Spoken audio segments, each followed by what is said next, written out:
Frankenstein, capítulo 5. Entonces, Clerval me entregó la siguiente carta. A la atención de Víctor Frankenstein. Querido primo, no sabría describirte la intranquilidad en que nos han sumido las noticias sobre tu salud. No podemos evitar pensar que tu amigo Clerval nos oculta la gravedad de tu trastorno, porque hace varios meses ya que no recibimos ni una sola carta escrita de tu puño y letra.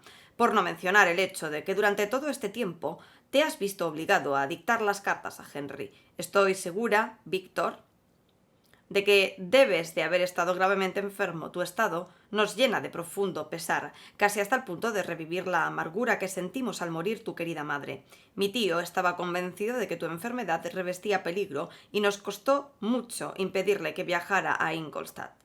Clerval insiste en decir que te estás recuperando y espero con ansia que pronto confirmes sus noticias de tu puño y letra. Te aseguro, Víctor, que este asunto nos entristece mucho a todos. Disipa nuestros temores y nos harás los seres más felices del planeta. Tu padre se ha restablecido tanto desde el último invierno que aparenta 10 años menos. Ernest también ha mejorado mucho y apenas lo reconocerías. Está a punto de cumplir los 16 y ha perdido ese aspecto enfermizo que tenía hace años.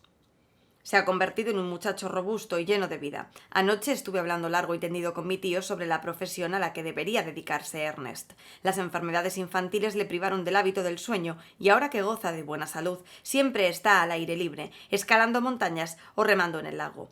He propuesto que fuera granjero, algo que ya sabes, querido primo, que es una de las ideas que más me agradan. La vida del granjero es feliz y muy saludable, y es el oficio que menos sufrimientos depara, o mejor dicho, el que mayores beneficios reporta. Mi tío acariciaba la idea de que Ernest estudiara abogacía y que por intermediación suya pudiera llegar a ser juez. No obstante, y al margen de que esta profesión no es en absoluto adecuada para él, creo que es más encomiable cultivar la tierra para alimentar al hombre que ser el confidente, y a veces el cómplice de sus vicios, porque en eso radica la profesión de todo abogado.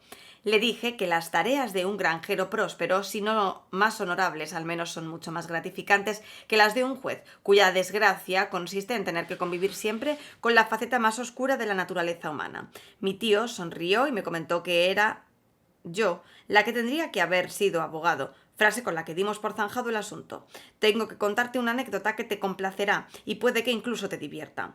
¿Recuerdas a Justine Moritz? Quizá no la recuerdes, así que te explicaré su historia en pocas líneas. Madame Moritz, su madre, era una viuda con 4 hijos y Justine era la tercera. La muchacha siempre había sido la preferida de su padre, aunque por una rara perversidad su madre no podía soportarla. Tras la muerte del señor Moritz, la mujer empezó a maltratarla. El hecho no pasó desapercibido a mi tía, quien, cuando Justine cumplió 12 años, convenció a su madre para que la autorizara a vivir en casa. Las instituciones republicanas de nuestro país son las responsables de nuestras costumbres más sencillas y felices que las que predominan en las grandes monarquías circundantes. Por eso existe una distinción menos marcada entre las diferentes clases sociales de la población y como los estamentos inferiores no son tan pobres ni tan despreciables, nuestras costumbres son más refinadas y moralistas. Un criado en Ginebra no puede equipararse a uno que trabaje en Francia o Inglaterra. Justine, que entró en nuestra familia en tal condición, aprendió los deberes del servicio, ocupación que en nuestro afortunado país no implica ser ignorante ni tener que renunciar a la dignidad del ser humano. Después de lo que acabo de contarte, seguro que ya recuerdas a la heroína de mi relato, porque Justine era muy de tu agrado. Me viene a la memoria que en una ocasión me comentaste que cuando te encontrabas de mal humor, una sola mirada de Justine podía disiparlo por la misma razón que Ariosto da importancia a la belleza de Angélica, por su apariencia franca y risueña. Mi tía le cogió mucho cariño y por eso quiso darle una educación superior, a la que en principio le estaba destinada. Tal generosidad fue debidamente recompensada, pues Justine era la criatura más agradable del mundo. No quiero decir con esto que lo reconociera abiertamente, de hecho jamás le oí pronunciar ningún comentario por el estilo, pero en sus ojos advertías que adoraba a su protectora. A pesar de ser de un talante alegre y, en muchos sentidos, algo atolondrada, prestaba la máxima atención a cada uno de los ademanes de mi tía. La consideraba un modelo de virtudes y se esforzaba en imitar su manera de hablar y sus modales, hasta el punto que incluso ahora, a menudo, me la recuerda. Cuando mi querida tía falleció, Todos anduvimos demasiado ocupados en nuestro propio duelo para reparar en la pobre Justine, que la había cuidado durante su enfermedad con la máxima entrega. La pobre Justine cayó enferma de gravedad, pero todavía la aguardaban mayores sufrimientos. Sus hermanos y su hermana fueron muriendo uno tras otro, y la madre, con la salvedad de la hija a la que había desatendido, se quedó sin descendencia. La mujer empezó a tener problemas de conciencia, y a pesar que las muertes de sus preferidos eran un castigo de Dios por haberse mostrado tan parcial en sus afectos, era católica romana, y creo que su confesor fue el responsable de avivar esa idea en ella. Al cabo de unos meses de tu partida a Ingolstadt, la arrepentida madre reclamó a Justine: «Pobre muchacha, si vieras cómo lloraba cuando se marchó de casa». La muerte de mi tía la había afectado mucho y el dolor había conferido dulzura y una seductora afabilidad a sus modales, que en el pasado habían destacado por su vivacidad. La estancia en la casa materna, por otro lado, no contribuyó precisamente a devolverle la alegría. Aquella pobre mujer era muy voluble en su arrepentimiento. A veces imploraba a Justine que le perdonara su ingratitud, pero con mayor frecuencia la acusaba de haber causado la muerte de sus hermanos. A la larga, los incesantes tormentos hicieron mella en la salud de la señora Moritz, y eso la volvió más irascible, aún si cabe, pero ahora por fin descansa en paz. Murió con los primeros embates del frío o a principios del invierno pasado. Justine ha regresado con nosotros y te aseguro que me inspira una gran ternura. Es muy inteligente y amable y realmente preciosa. Ya te he mencionado que su rostro y sus expresiones siempre me recuerdan a mi querida tía. Asimismo, querido primo, me gustaría hablarte de nuestro pequeño llamado William. Ojalá pudieras verlo. Es muy alto para su edad, con ojos azules dulces y risueños, pestañas oscuras y pelo rizado. Cuando sonríe, dos hoyuelos se le dibujan en sus sonrosadas y lozanas mejillas. Ha tenido ya un par de novias, aunque Louisa Byron, una hermosa niña de 5 años, es su preferida. Y ahora, querido Víctor, permíteme que te cuente algunas habladurías sobre nuestros conocidos de Ginebra.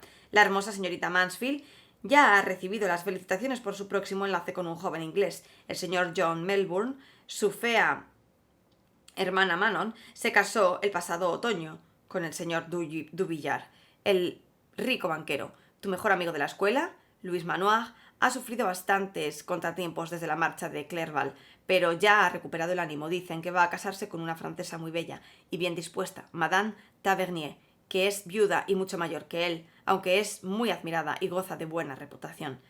Te he escrito con el mejor de los ánimos, mi querido primo. Sin embargo, no logro ocultar mi aprensión al volver a preguntar por tu salud. Querido Víctor, si no estás muy enfermo, escríbenos. Nos harás muy felices a todos, sobre todo a tu padre. En caso contrario, no puedo pensar en lo contrario, solo con imaginarlo. Ya se me saltan las lágrimas. Adiós, mi muy querido primo. Elizabeth Lavenza, Ginebra, 18 de marzo de 1700X. «Querida prima, mi queridísima Elizabeth», exclamé tras leer su carta. «Escribiré inmediatamente para liberarles de la angustia que deben de sentir». Redacté mi carta y la actividad me fatigó sobremanera. No obstante, empezaba ya a recuperarme y mi restablecimiento fue progresivo. Al cabo de 15 días pude abandonar ya mis aposentos. Uno de los primeros deberes que me impuse durante la recuperación fue presentar a Clerval a los profesores de la universidad. Con ello reviví unos hábitos que me resultaron muy duros y que abrieron heridas que habían torturado mi mente.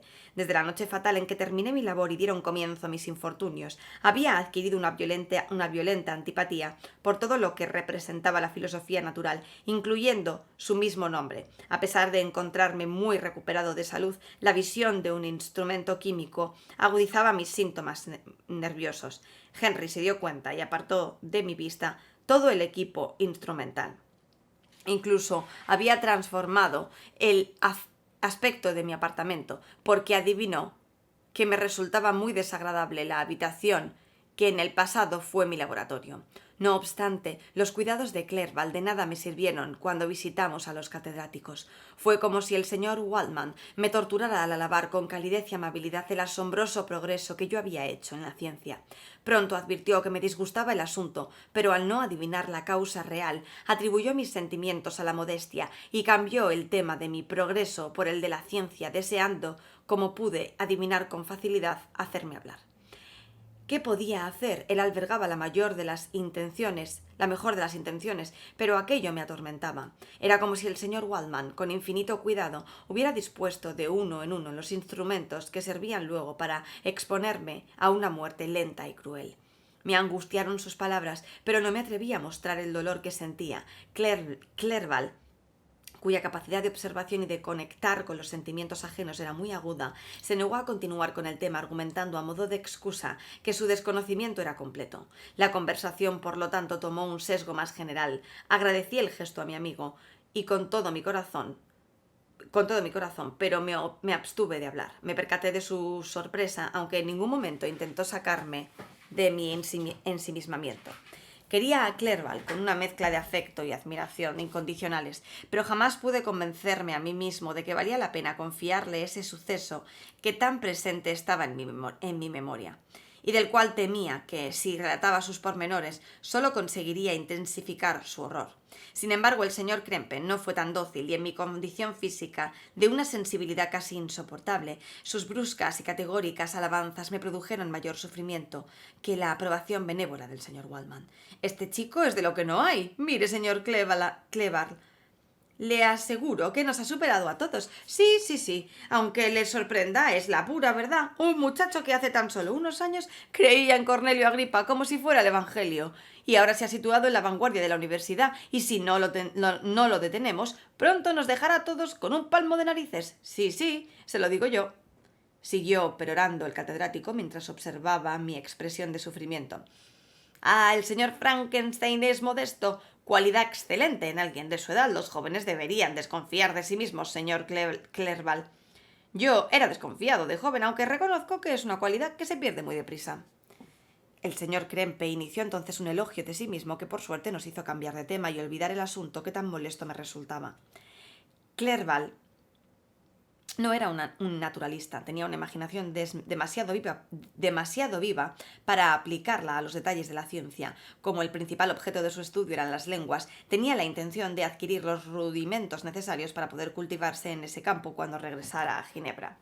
Sus intereses se centraban en el persa, el árabe y el hebreo, habida cuenta de que dominaba a la perfección el griego y el latín. En cuanto a mí, mantenerme ocioso era un rasgo ajeno a mi carácter y en unos momentos en que deseaba huir de la reflexión y renegaba de mis estudios anteriores, me sentía aliviado de poder convertirme en el compañero y discípulo de mi amigo. Las obras de los orientalistas no solo me permitieron adquirir nuevos conocimientos, sino que también me sirvieron de gran consuelo. La melancolía que desprenden es como un bálsamo y su alegría alcanza cuotas insuperables, intensidad que jamás llegué a sentir estudiando autores de otros países. En sus escritos la vida consiste en un jardín de rosas bañado por la cálida luz del sol, en la sonrisa desafiante del enemigo justiciero y en el fuego que te abrasa el corazón. Qué diferente de la poesía masculina y heroica de Grecia y Roma. Pasé el verano dedicado a estas ocupaciones y fijamos mi regreso a Ginebra para finales de otoño. Me vi obligado a cambiar de planes por diversas cuestiones y nos sorprendió la llegada del invierno y de la nieve. Los caminos se volvieron impracticables y mi viaje tuvo que aplazarse hasta la primavera siguiente.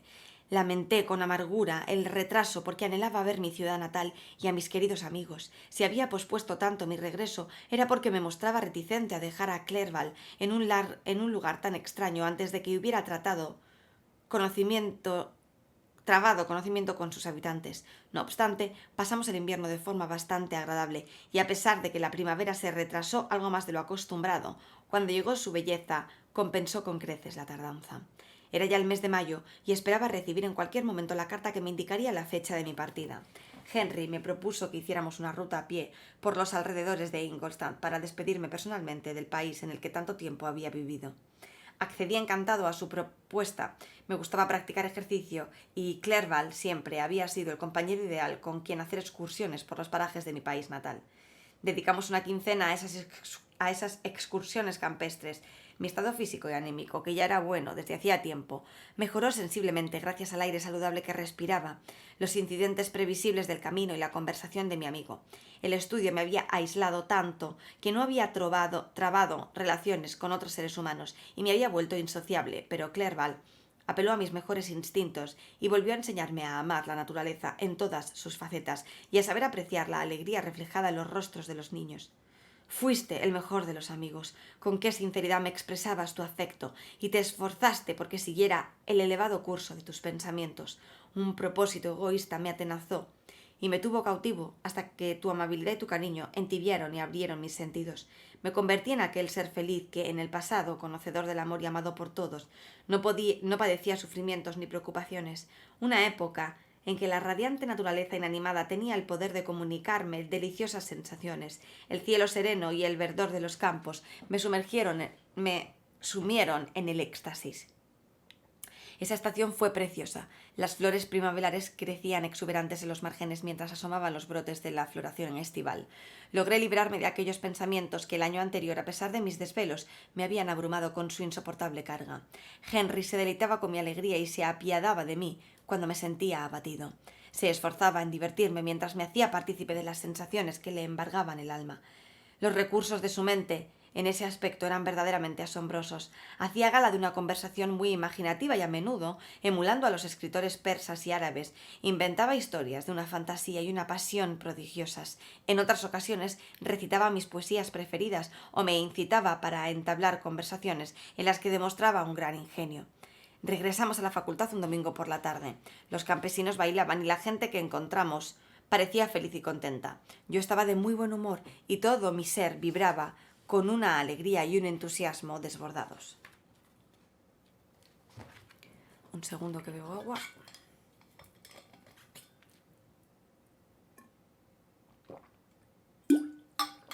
Siempre me tiro agua encima.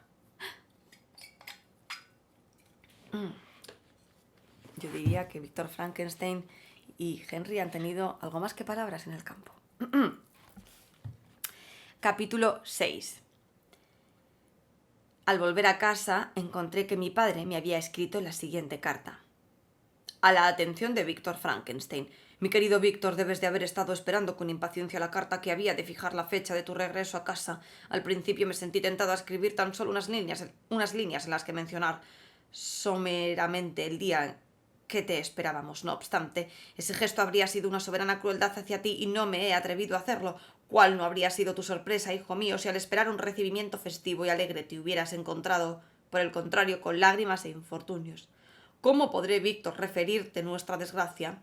La ausencia no debe de haberte vuelto insensible a nuestros gozos y sufrimientos, y heme aquí teniendo que infligir dolor a mi hijo ausente.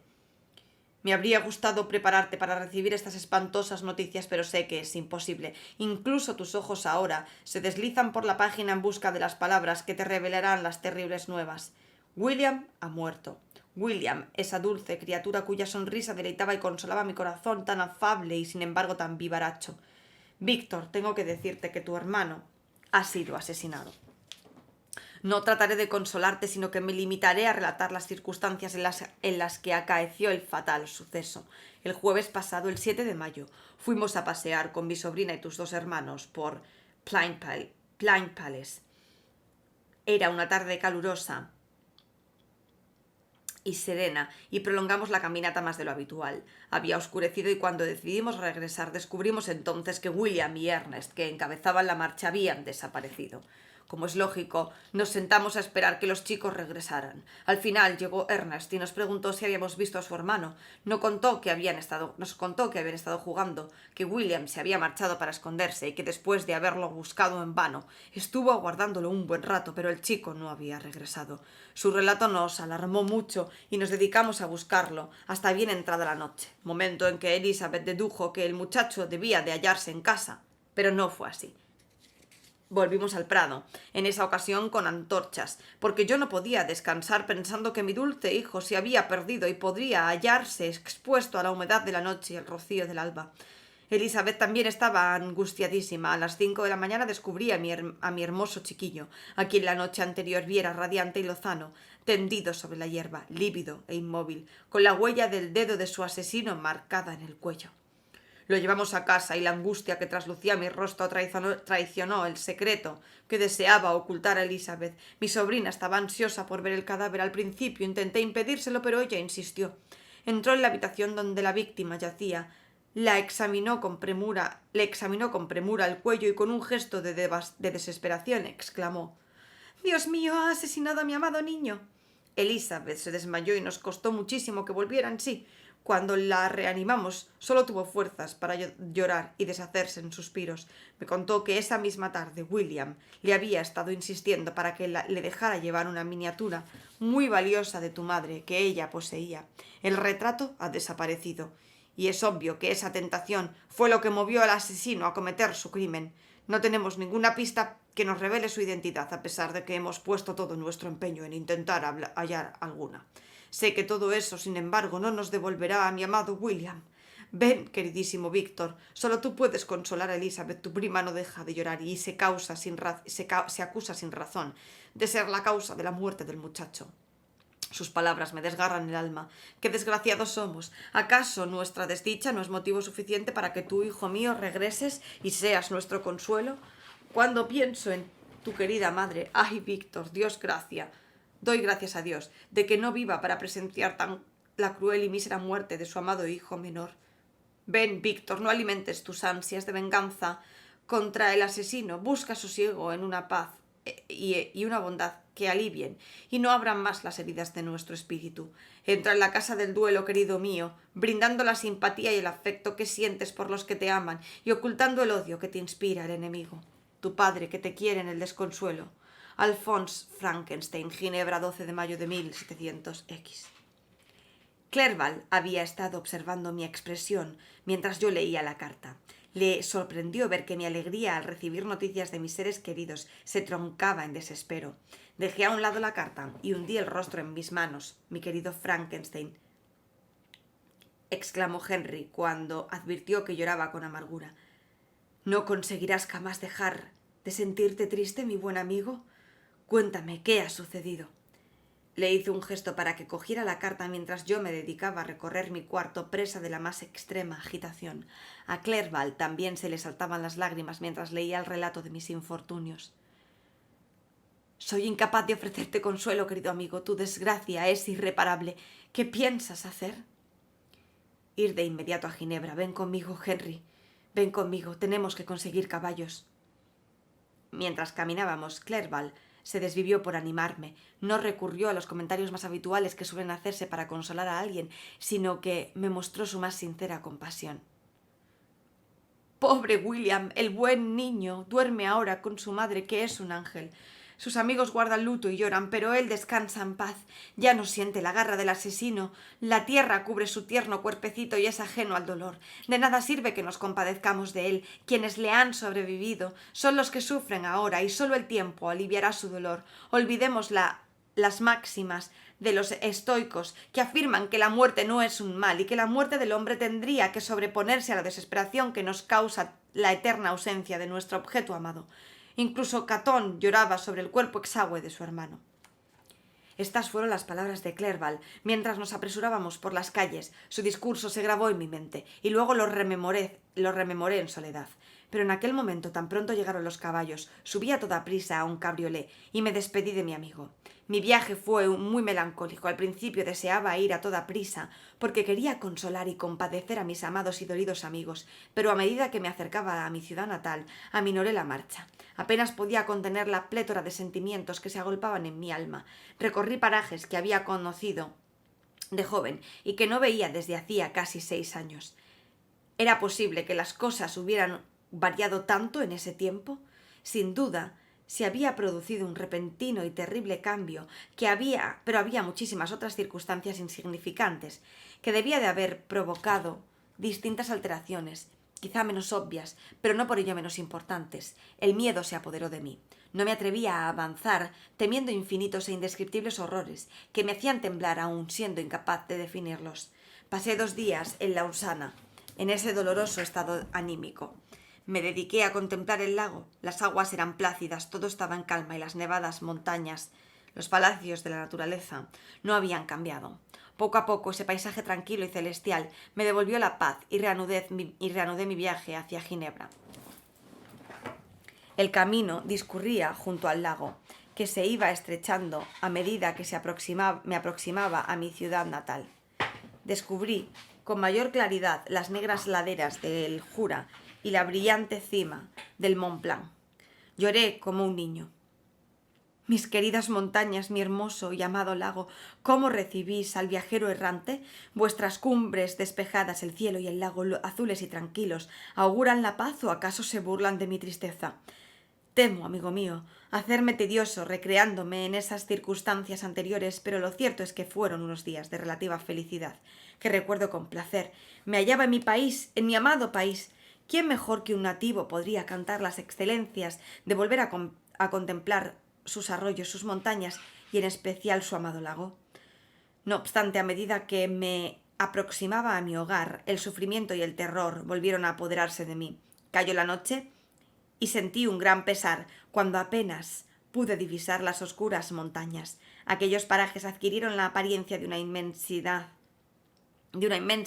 y sombría escena maléfica, y presentí sombríamente que estaba destinado a convertirme en el ser más desgraciado de la humanidad. ¡Ay de mí! Mis dotes proféticas fueron certeras y solo fallaron en un único supuesto entre todas las desgracias que imaginé y temí. Ni siquiera había concebido una milésima parte de la angustia que me estaba reservada. Era ya de noche cuando llegué a las afueras de Ginebra. Las puertas de la ciudad estaban cerradas y me vi obligado a pernoctar en Secheron, un pueblo a media legua de distancia al este de la ciudad. El cielo estaba sereno y como me sentía incapaz de descansar, decidí visitar el lugar donde mi pobre William había sido asesinado. Como no podía atravesar la ciudad, me vi obligado a cruzar el lago en un bote para llegar a Plains Palais. Durante ese corto trayecto vi relámpagos componiéndose sobre la cima del Mont Blanc, las más bellas figuras. La tormenta parecía acercarse con rapidez y tras desembarcar subí a una pequeña colina para observar su evolución. Seguí avanzando. El firmamento se cubrió de nubes y no tardé en notar los goterones de una lluvia que, aunque se inició lentamente en un instante, arreció con violencia. Abandoné mi enclave y seguí caminando mientras la oscuridad y la tormenta crecían por momentos y el trueno retumbaba con un terrorífico estallido sobre mi cabeza. Se oía el eco desde el Salève, la cordillera del Jura y los Alpes de Saboya.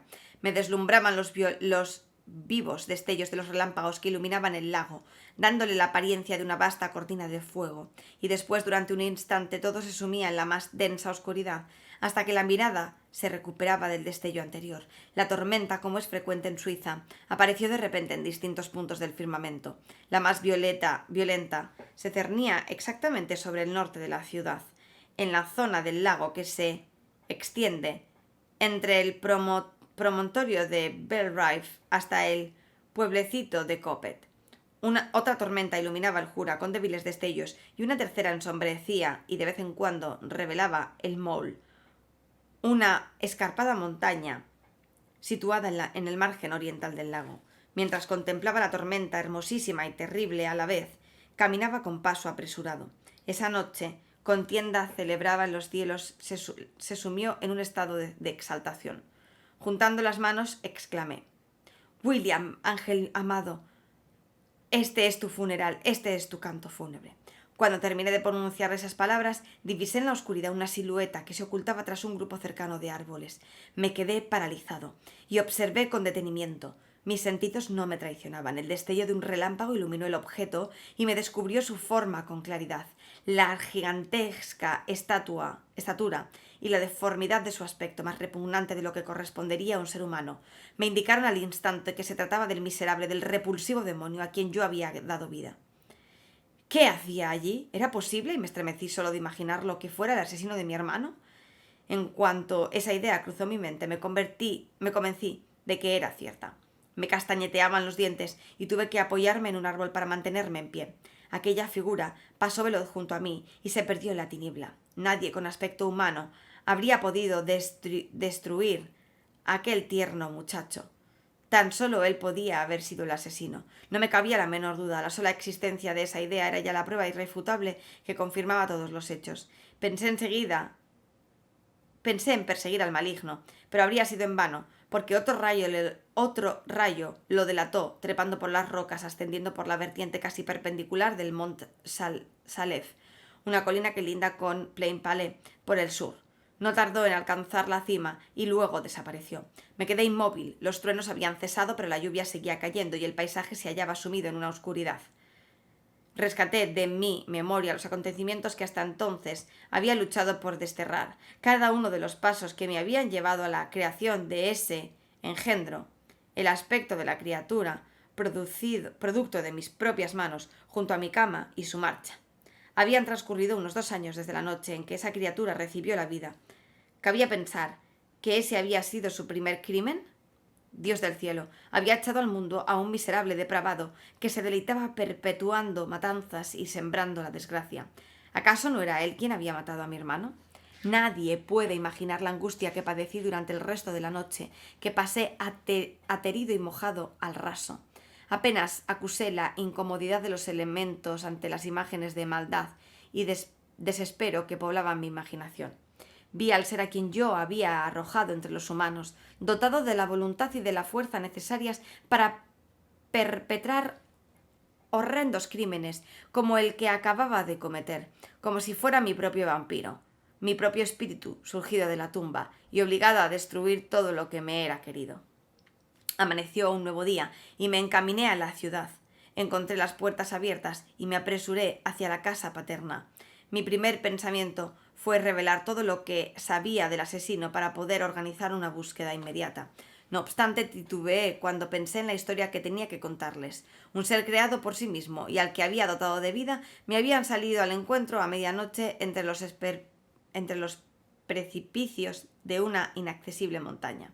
Recordé también la fiebre nerviosa que había sufrido en la misma época de mi creación, todo lo cual seguramente confería a la historia, por otro lado del todo improbable, un tono delirante. Sé muy bien que si cualquier otra persona me hubiera contestado unas vivencias parecidas, habría considerado que se trataban de los desvaríos de un loco. Además, la extraña naturaleza de aquel animal le permitiría zafarse de las persecuciones, aun en el caso de que mis familiares dieran tanto crédito a mis palabras como para dejarse convencer de que había que iniciar su búsqueda. ¿Qué sentido tenía organizarla? ¿Quién sería capaz de detener una criatura que puede escalar las laderas saledizas del Mont Salef? Tales pensamientos me decidieron y opté por guardar silencio. Eran casi las 5 de la mañana cuando entré en la casa de mi padre. Dije a los criados que no avisaran a la familia y fui a la biblioteca a esperar la hora acostumbrada de levantarse. Perdón, tengo que volver a beber agua.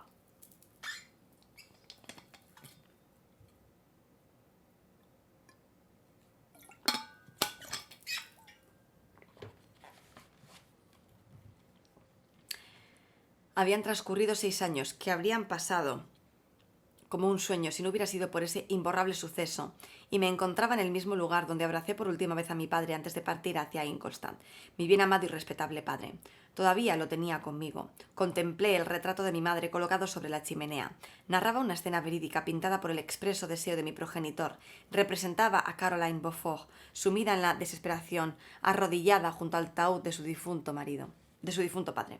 Sus ropajes eran rústicos y su tez pálida, pero el aire de distinción y belleza que emanaba impedían compadecerla. Debajo del cuadro había una miniatura de William, y no pude contener el llanto cuando la vi.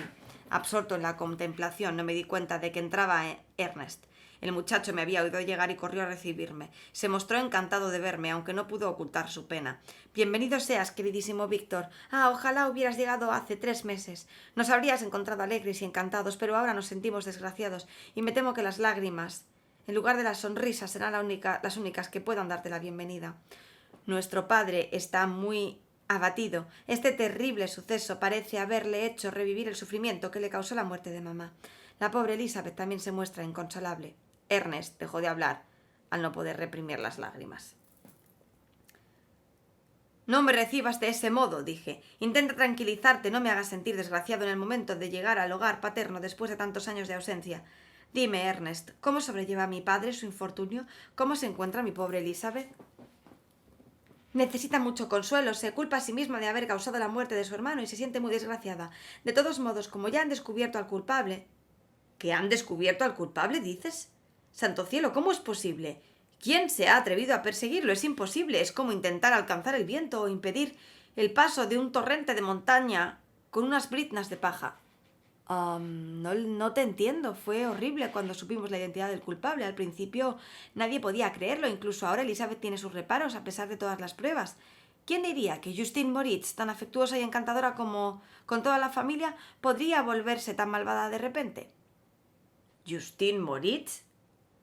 Pobre muchacha, ¿es ella la acusada? Menudo error, es improbable que alguien pueda hacer creer tal cosa, Ernest. Nadie quiso creerlo al principio, pero salieron a la luz ciertos detalles que nos obligaron a aceptar esa versión de los hechos. Su comportamiento ha sido tan errático que, junto con las pruebas obtenidas, me temo que no deja resquicio alguno para la duda. Hoy van a juzgarla y podrás conocer toda la historia. Mi hermano me explicó que la misma mañana del día en que descubrieron el asesinato del pobre William, Justine se puso enferma y tuvo que guardar cama. Pasados unos días, una de las criadas, al revisar la ropa que Justine llevaba puesta la noche del asesinato, descubrió en uno de los bolsillos el retrato de mi madre, que se consideraba el móvil del crimen. La muchacha lo mostró de inmediato a otro criado y éste, sin consultar con la familia, fue a ver al juez. Basándose en esta declaración, Justine fue arrestada.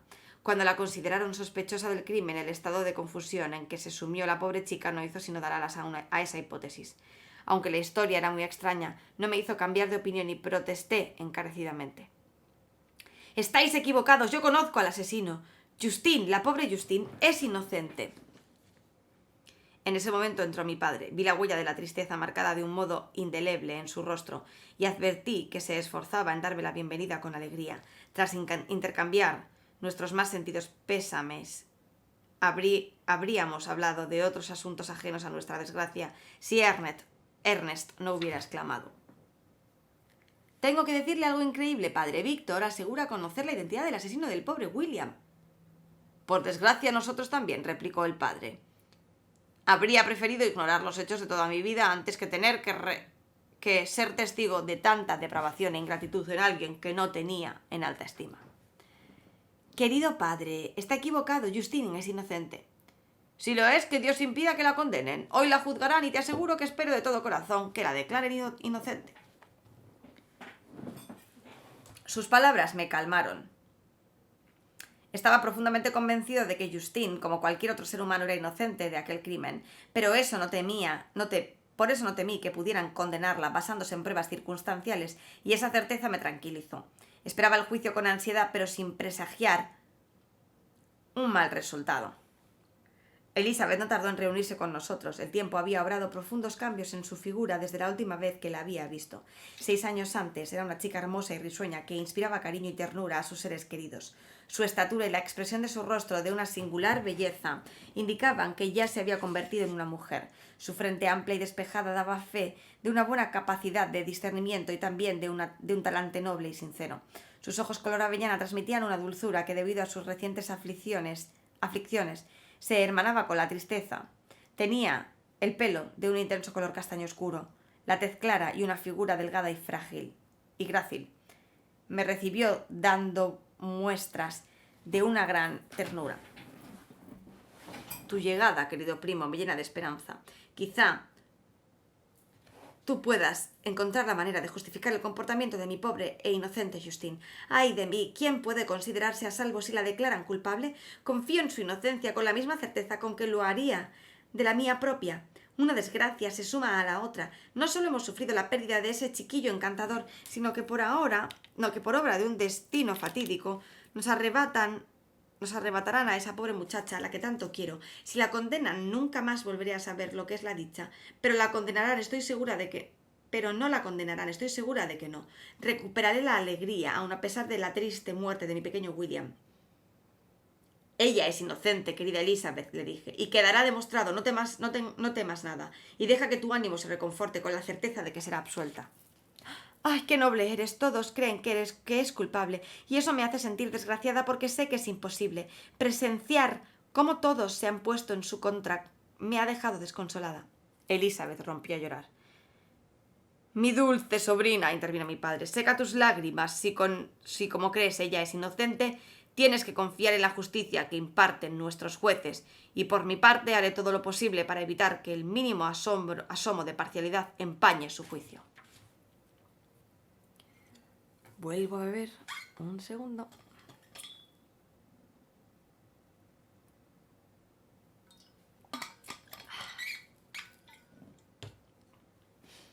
Capítulo 7. Dejamos transcurrir las horas con tristeza hasta que dieron las 11, momento en que iba a comenzar el juicio. Como mi padre y el resto de la familia tenían la obligación de actuar como testigos, los acompañé al juzgado. Mientras duró aquella desgraciada parodia de justicia, viví un auténtico calvario. Iba a decidirse si el producto de mi curiosidad y mis ilícitos ardides provocarían la muerte de dos de mis semejantes, una sonriente criatura llena de inocencia y alegría y otra ejecutada de un modo más terrible, y sobre quién recaería la infamia de un asesinato de horrible memoria. Justine poseía cualidades suficientes para poder llevar una existencia grata. Ahora, sin embargo, todo eso quedaría olvidado y enterrado en una tumba ignominiosa. Y además, por mi culpa, hubiera preferido 1000 veces confesarme culpable del crimen que impugnaban a Justine, pero como me encontraba ausente cuando se cometió tal declaración, se habría considerado el delirio de un loco y no habría exculpado a la que así pagaba por mí. El aspecto de Justine era sereno, vestía de luto, y su rostro, atractivo como siempre, emanaba una belleza exquisita que inspiraba la solemnidad de sus sentimientos. Parecía confiar en su inocencia y no temblaba, a pesar de los miles de miradas que la denostaban. La bondad que su belleza habría podido despertar en otras circunstancias no afloró en el pensamiento de los presentes a causa de la magnitud del crimen que la atribuían. Ella estaba tranquila, pero su tranquilidad era obviamente forzada. Como sabía que su aturdimiento había sido aducido como prueba de su culpabilidad, la muchacha había resuelto mostrarse valerosa. Justine entró en la sala y miró alrededor. No tardó en descubrir dónde estábamos sentados. Al vernos, se le humedecieron los ojos, pero mantuvo la compostura y una expresión de cariño y pesar pareció confirmar su absoluta inocencia. Dio comienzo el juicio y tras especificar los cargos, el fiscal llamó a varios testigos. Una serie de extraños sucesos se combinaron en contra de la muchacha, hechos que habrían asombrado a cualquiera que no contara con la prueba de inocencia que yo tenía. Justine había estado ausente la noche en que se cometió el asesinato y al despuntar la mañana una vendedora del mercado la vio no muy lejos del lugar donde encontraron luego el cadáver del niño. La mujer le preguntó qué hacía en esos parajes, pero ella le dedicó una mirada muy extraña y solo acertó a articular una respuesta confusa e ininteligible. Regresó a casa hacia las 8 y cuando quisieron saber dónde había pasado la noche, Justine respondió que había estado buscando al niño e imploró que le dijeran si sabían alguna cosa de él. Al mostrarle el cadáver, cayó presa de una histeria violenta y tuvo que guardar cama durante días. A continuación, se extrajo el retrato que una criada había encontrado en uno de sus bolsillos y cuando Elizabeth, con voz desfallecida, afirmó que era el mismo que una hora antes de la desaparición había colgado en torno al cuello de su primo, un murmullo de horror e indignación se elevó en la sala. Justine fue llamada al estrado. Su rostro había ido cambiando durante el juicio. Reflejó con intensidad el asombro, el espanto y la tristeza. A veces luchaba por contener el llanto, pero cuando fue llamada a declarar, se controló y habló con voz audible, aunque confusa. Dios sabe que soy absolutamente inocente, aunque no creo que mi declaración baste para demostrarlo. Mi inocencia se basa en la explicación sencilla y clara de los hechos que se han aducido en mi contra, y espero que el carácter que siempre he demostrado inclinará a los jueces a valorarlos de un modo positivo, cuando cualquier circunstancia pueda sembrar dudas o despertar sospechas. Refirió entonces que, con el permiso de Elizabeth, pasó la tarde del día en que se cometió el asesinato en casa de una tía suya de Cheyne, un pueblo situado a una legua de Ginebra. A las 9 de la noche se tropezó en el camino de vuelta con un hombre que le preguntó si había visto a un niño perdido. Alarmada por la noticia, pasó varias horas buscando a William hasta que cerraron las puertas de Ginebra. Justine se vio obligada a pasar el resto de la noche en el establo de la propiedad de unos conocidos a quienes no pudo avisar a tiempo. Incapaz de descansar ni de dormir, abandonó su refugio muy temprano para proseguir la búsqueda de mi hermano. Si llegó muy cerca de donde yacía su cuerpecito, fue sin saberlo. El aturdimiento que mostró al contestar las preguntas de la vendedora del mercado resultaba comprensible porque la muchacha había pasado la noche en vela y todavía se desconocía el paradero del pobre William. Respecto al retrato, no pudo dar una explicación plausible. Sé que este hecho en concreto actúa fatalmente en mi contra, siguió contando la desafortunada víctima. No puedo darles ninguna explicación, habiendo expresado mi más absoluta ignorancia al respecto. Solo puedo especular sobre el modo en que la miniatura debió de llegar a mi bolsillo. Pero es algo que me desconcierta. Creo que no tengo ningún enemigo en la tierra y dudo de que exista alguien capaz de tanta maldad que desee destruirme sin motivo alguno. ¿Acaso el asesino lo ocultó en mi ropa? No se me ocurre cómo pudo hacerlo y en ese caso, ¿por qué habría robado la joya si pretendía deshacerse de ella tan pronto? Apelo a la justicia que puedan impartir mis jueces. Aunque no albergo esperanzas, solicito permiso para llamar a unos cuantos testigos que puedan declarar favorablemente sobre mi persona, y si su testimonio no basta para refutar mi presunta culpabilidad, deberé ser condenada, aunque confío mi salvación a mi inocencia. Fueron llamados al estrado varios testigos que la conocían desde hacía años y que hablaron bien de ella. No obstante, el miedo que sentí y el odio que inspiraba el crimen que le atribuían contribuyó a que se mostraran circunspectos y poco dispuestos a salir en su defensa. Cuando Elizabeth vio que fallaba incluso ese último recurso, el del excelente talante y de la inintachable conducta de la muchacha, solicitó permiso para dirigirse al tribunal presa de una incontrolable pasión. Soy la prima de la infortunada criatura que fue asesinada, o mejor dicho, su hermana, porque fueron sus padres quienes me educaron y acogieron en su hogar mucho antes de su nacimiento. Quizá mi intervención sea tachada de inmoral, pero cuando he visto que un semejante puede caer en desgracia por culpa de la cobardía de sus falsas amistades, he sentido el deseo de pedir permiso para hablar y contar lo que sé de su carácter. Conozco muy bien a la acusada. Vivimos bajo el mismo techo durante 5 años, la primera vez y la segunda unos 2 años. Durante todo este tiempo, Justine me ha parecido uno de los seres más humanos, más amables y bondadosos que conozco. Cuidó de Madame Frankenstein, mi tía, durante su fatal enfermedad con un afecto y una ternura insuperables, y luego atendió a su propia madre durante el tiempo que duró su larga dolencia de un modo que despertó la admiración de todos los que la conocían. Después de su muerte, Justine volvió a vivir con nosotros en la casa de mi tío y contó con el afecto de toda la familia. Se sentía muy unida al niño que acaba de fallecer y la ternura que le demostraba era la misma que inspira el cariño de una madre. Por mi parte, no dudaré en afirmar que a pesar de todas las pruebas que se han prestado en su contra, creo y confío en su perfecta inocencia. No tiene sentido que realizara tal acción. En cuanto a la baratija que constituye la principal prueba de la acusación, puedo afirmar que yo misma se la habría regalado de buen grado si tanto la hubiera deseado. Tal es mi afecto y mi admiración por ella. ¡Ay, qué fantástica estuvo Elizabeth! Se oyó un murmullo de aprobación en la sala, pero fue causado por su generosa intervención y no porque Justine hubiera conquistado el favor del público. Al contrario, la indignación de los asistentes se volvió en su contra con renovada violencia, culpándola de la peor de las ingratitudes. Justine lloraba mientras oía hablar a Elizabeth, pero no intervino. En cuanto a mí, durante todo el juicio fui presa de la inquietud y la angustia más exacerbadas que imaginarse puedan. Yo creía en su inocencia. Estaba seguro de que era inocente. ¿Acaso el demonio que había matado a mi hermano, de lo cual no dudaba en lo más mínimo, también había traicionado en su infernal juego a la inocente para que pensaran sobre ella la muerte y la ignominia?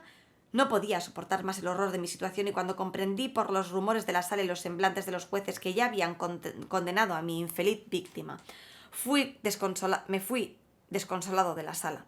El tormento de la acusada no era nada comparado con el que yo sentía. A ella la amparaba su inocencia, pero a mí las fauces del remordimiento me desgarraban el pecho. Pasé la noche sumido en la más absoluta desesperación. Por la mañana fui al juzgado. Tenía la garganta y los labios resecos, y no me atrevía a plantear la pregunta fatídica. No obstante, como me conocían, el policía adivinó la razón de mi visita. Se habían efectuado las votaciones en secreto y todos los votos habían sido negativos. Justine estaba condenada. Soy incapaz de expresar lo que sentí. El terror no me resultaba desconocido y siempre había encontrado un modo adecuado de describirlo. No obstante, en aquellos momentos las palabras no lograron reflejar con fidelidad la abominación que constituía mi alma. Mi interlocutor añadió que Justine acababa de confesar su culpa. Las pruebas no eran necesarias en un caso tan claro como este, pero me alegro. La verdad es que a ninguno de nuestros jueces le gusta condenar a un criminal basándose en pruebas circunstanciales, por muy definitivas que sean. Cuando volví a casa, Elizabeth me preguntó, ansiosa, cuál había sido el veredicto. Prima mía, se ha tomado la decisión que ya esperabas. Los jueces prefieren que sufran 10 inocentes a que se les escape un solo culpable, pero ella ha confesado. Aquello fue un duro golpe para Elizabeth, que con tanta firmeza creía en la inocencia de Justine. ¡Ay, Dios mío! ¿Cómo voy a creer ahora? ¿Cómo voy a creer a partir de ahora en la bondad humana? Justine, a quien amaba y consideraba mi propia hermana, ¿cómo pudo esbozar esas sonrisas de inocencia para luego traicionarnos? La dulzura de sus ojos era tan ajena a la severidad o el mal humor, y sin embargo ha cometido un homicidio. Pero después nos enteramos de que la pobre víctima había expresado el deseo de ver a mi prima. Mi padre hubiera preferido que Elizabeth no acudiera a la cita, pero le dijo que la decisión dependía de su propio criterio y de sus sentimientos. Sí, respondió Elizabeth, iré aunque sea culpable, y tú, Víctor, me acompañarás. No puedo ir sola. La sola idea de esa visita era un calvario, pero no podía negarme. Entramos en la lúgubre celda y vimos a Justine sentada sobre un montículo de paja que había en el extremo opuesto de la mazmorra. Llevaba las manos esposadas y apoyaba la cabeza sobre las rodillas. Se levantó al vernos entrar y cuando nos dejaron a solas con ella, se arrojó a los pies de Elizabeth llorando con amargura. Mi prima también lloraba. «Oh, Justine, ¿por qué me has robado a mi único consuelo? Yo confiaba en tu inocencia y aunque era muy desgraciada, nada superaba el pesar que siento ahora». «¿Usted también cree que soy capaz de tanta maldad? ¿Se une también a mis enemigos para destruirme?» El llanto le ahogaba la voz. «Levántate, mi pobre niña», le dijo Elizabeth. «¿Por qué te arrodillas si eres inocente? Yo no soy enemiga tuya. Creí que eras inocente a pesar de tener todas las pruebas en tu contra hasta que me dijeron que te habías declarado culpable. Dijiste falsedades en el juicio. Créeme, querida Justine, si te digo que lo único que ha podido quebrar mi confianza en ti ha sido tu propia confesión». «Es cierto que confesé una mentira. Lo hice para obtener la absolución, pero ahora esa falsedad pesa más en mi corazón que todos mis pecados. Que el Dios del cielo me perdone. Desde que me condenaron, mi confesor no ha dejado de atosigarme. Me amenazó e intimidó hasta que empecé a pensar que me había convertido en el monstruo del que tanto me hablaba. Me dijo que en el último momento me excomulgaría para que ardieran las llamas del infierno si persistía en mi obstinación. Querida señora, no tenía a nadie que me consolara. Todos me miraban como si yo fuera una desgraciada condenada a la ignominia y a la perdición. ¿Qué iba a hacer? En un momento fatídico inventé una mentira y ahora es cuando de verdad estoy desesperada». Se detuvo sin poder contener el llanto y luego siguió hablando. «Pensé, horrorizada señora, que usted creería que su Justine, a quien su venerada tía había beneficiado con su afecto y a quien usted amaba, era un ser capaz de perpetrar un crimen que solo el diablo en persona habría podido cometer. Mi querido William, mi niño adorado. Pronto nos reuniremos en el cielo y todos seremos felices. Ese es mi único consuelo si mi destino es sufrir la ignominia y la muerte». «Ah, Justine, perdóname por haber dudado de ti por un momento. ¿Por qué confesaste? ¿No te afligías, mi querida niña? Proclamaría al mundo tu inocencia y les obligaría a creerme. Aún así vas a morir. Tú, mi compañera de juegos, mi amiga, mi hermana. Jamás sobreviviré a esta desgracia tan terrible». «Dulce y querida Elizabeth, no llore. Tendría usted que animarme diciéndome que hay una vida mejor para que así pueda superar los nimios problemas que pueblan este mundo de injusticias y fatigas. No me condene, mi fiel amiga, a la desesperación.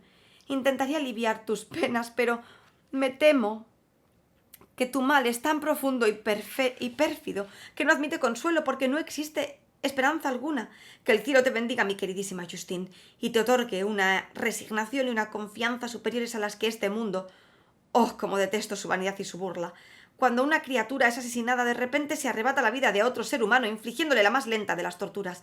Los verdugos, con las manos todavía teñidas de sangre de la inocencia, creen que han realizado una proeza. ¿A esto lo llaman castigo justo? ¡Odioso nombre! Cuando es pronunciado, sé que van a infligirse castigos más horrendos de los que pueda haber inventado jamás el tirano más siniestro para saciar su más encendida venganza. No obstante, mis palabras no te servirán de consuelo, mi Justine, a menos que te vanaglories de escapar de tan miserable guardia. ¡Ay de mí! Desearía descansar en paz junto a ti, a mi tía y a mi amado William. Escapar de un mundo que me resulta detestable y de los rostros humanos a los que tanto abomino». Justine sonrió con languidez. «Querida señora, la guía el desespero cuando habla y no la resignación. Ignoraré sus palabras. Hábleme de otras cosas, de algo que me tranquilice y no me entristezca más». Durante la conversación yo me había apartado a una esquina de la celda para ocultar la terrible angustia que me dominaba. Desesperación. ¿Quién se atrevía a hablar de ese sentimiento? La pobre víctima, que al despuntar al alba iba a cruzar la temida línea que separa la vida de la muerte, no sentía la intensa y amarga angustia que yo experimentaba. Apreté la mandíbula y emití un gruñido desde lo más hondo de mi alma. Justin se sobresaltó cuando reconoció el sonido. Se acercó a mí y me dijo: «Querido señor, es usted muy amable al venir a visitarme también. Espero que no crea que soy culpable». Fui incapaz de responder. «No, Justin», intervino Elizabeth, «él ha estado más convencido de tu inocencia que yo misma. Es más, cuando le dijeron que habías confesado, no se lo creyó». «Le doy las gracias de todo corazón, señor, en estos momentos. Agradezco muchísimo que piense bien de mí. Qué dulce le resulta a una persona tan miserable como yo que los demás le manifiesten su cariño. Es un consuelo a mis sufrimientos y sé que puedo morir en paz ahora que usted, querida señora, y su primo creen ambos en mi inocencia». Con estas palabras, la joven que tanto sufría intentó consolar a los demás y aliviar sus propias penas. Logró la resignación que deseaba. En cambio yo, el auténtico asesino, sentía alojado en mi pecho el gusano que nunca muere y jamás permite que alberguemos esperanzas ni consuelo.